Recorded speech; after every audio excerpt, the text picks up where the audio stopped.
Despite Tehran vehemently opposing a phased removal of restrictions then pushed by the US, Washington is presenting the deal as a huge diplomatic victory.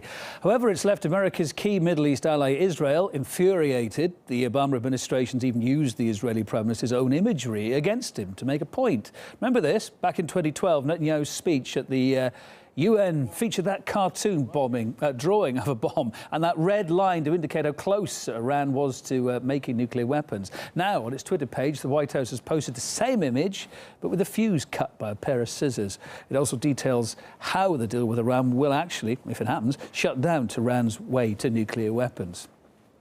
So, it all seems a week has been a long time in politics. They always say that, but especially here now, such a lot at stake. But now that Iran and the six world powers have until June the 30th to reach a final deal, as we were saying, it appears the gap is bigger to bridge than ever. These are some of the main sticking points. Cameras, one of them, the UN nuclear watchdog, the IAEA, wants to install web cameras at Iran's nuclear facilities. That's something Iran is saying no go. On top of that, there's also the issue of reducing the stockpiles of enriched uranium, a key ingredient in generating power, but also if it's enriched enough to making bombs. Questions remain then as to what to do with all this stuff. The US wants the material shipped out of the country, but again, Iran is saying no can do. Political analyst Syed Mohammed Marandi thinks Washington should make, however, more concessions at this stage.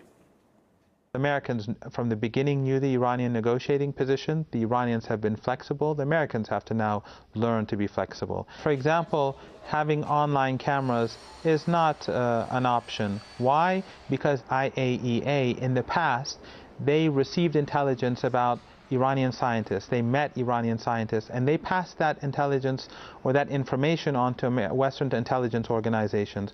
And our scientists were assassinated. They were murdered as a result of collusion between the IAEA and the West. The Americans have to recognize that all the sanctions must be removed. If they expect the Iranians to show goodwill and to continue down the current road, and to halt or slow down elements of the nuclear program for a decade or so, then the only way forward is for the Americans to accept the removal of all sanctions. Otherwise, it's meaningless for the Iranians to show flexibility and for the Americans to continue to clench their fists.